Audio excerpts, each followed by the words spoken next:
bunge? Mimi nategemea tuwe na waziri mkuu mchapakazi. Waziri mkuu mchapakazi. Kwa sababu waziri mkuu tunaangalia na rais aliyopo madarakani.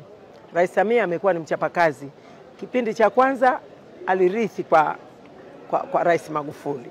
Kipindi hiki amezunguka nchi nzima kuomba kura na kufahamu nchi yake vizuri zaidi. Rais Samia sifa yake ya kwanza ni mchapakazi na ni mtendaji.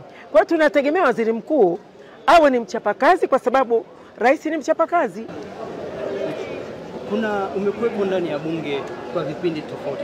Ndiyo. Lakini kuna baadhi wanahisi kwamba bunge hili halitokuwa na meno kwa sababu ya idadi kubwa ya wabunge wa Chama cha Mapinduzi.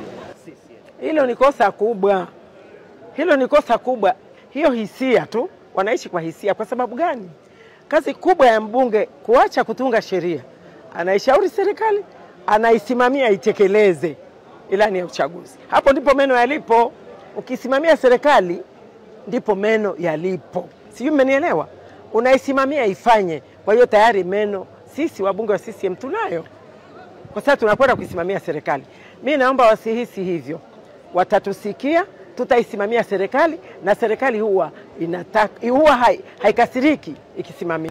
Naitwa Rashid Mohamed Mtima, ni mbunge wa jimbo la Newala mjini kule Mtwara. Kwa nafasi ya waziri mkuu ndio muhimili wa utendaji wa serikali. Sisi tunatamani kama wabunge, na mimi binafsi natamani tupate waziri mkuu ambaye atakisha utumishi wa umma unafanya kazi vizuri, ili wananchi wetu kule majimboni waweze kuhudumiwa vizuri. Waziri mkuu ambaye ataweza kushuka chini ndani ya serikali, kwenye halmashauri zetu, kwenye agency za serikali nyingi, kuhakikisha kwamba wananchi wetu wanahudumiwa vizuri. Huyo ndio waziri mkuu tunayemhitaji. Ni waziri mkuu ambaye anathamini nafasi yetu sisi wabunge katika kusimamia serikali, ambayo yeye ndio kiongozi mkuu wa serikali. Kwa maana sisi kulingana na matakwa ya sheria ndio tunayoisimamia serikali.